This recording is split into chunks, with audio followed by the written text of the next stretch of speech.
السلام عليكم. الشعر ده قبل الثورة كان على نواب الحزب الوطني. خلاص خلاص بقيتوا نواب يا حزب الأغلبية، يلا بقى اعملوا رياضة رباطية. خلاص بقيتوا نواب يا حزب الأغلبية، يلا بقى اعملوا رباطية، واطبخوا الفتة بالتقلية، واطبعوا قوانين الحرامية. وقعدوا بقى يا أفندية كده بقت عليكم مرسية، وسعوا بنات كوسة محشية على الأفندية الرباطية.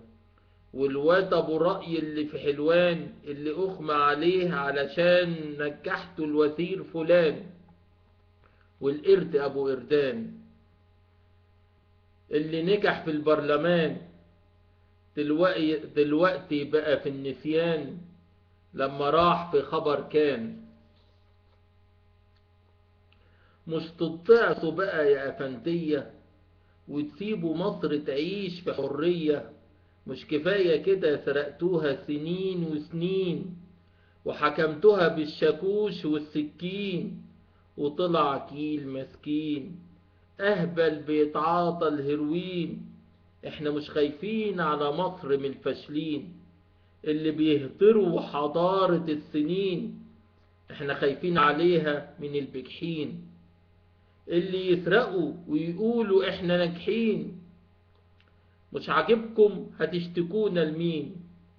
مش عاجبكم هتشتكونا لمين؟ احنا على القضاة حاكمين.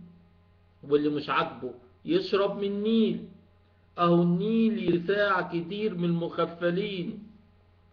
هي يعني كانت دايما مين؟ الجنة ليكم في الارض ولينا في الاخرين، والارض ملك الفلاحين يسرعوها يحصدوا تعب السنين. وناس تانيين متخربين بعيد عن أهلهم ومتفرقين، يعني في الآخر كلنا طفشانين وسايبين ليكم البلد ولينا الدين. وندعي يمكن ربنا ياخدكم بالسنين، أو طوفان جماعي غرقانين، ونصحى نلاقيكم مش موجودين، ويشرق المستقبل ويعود الحنين.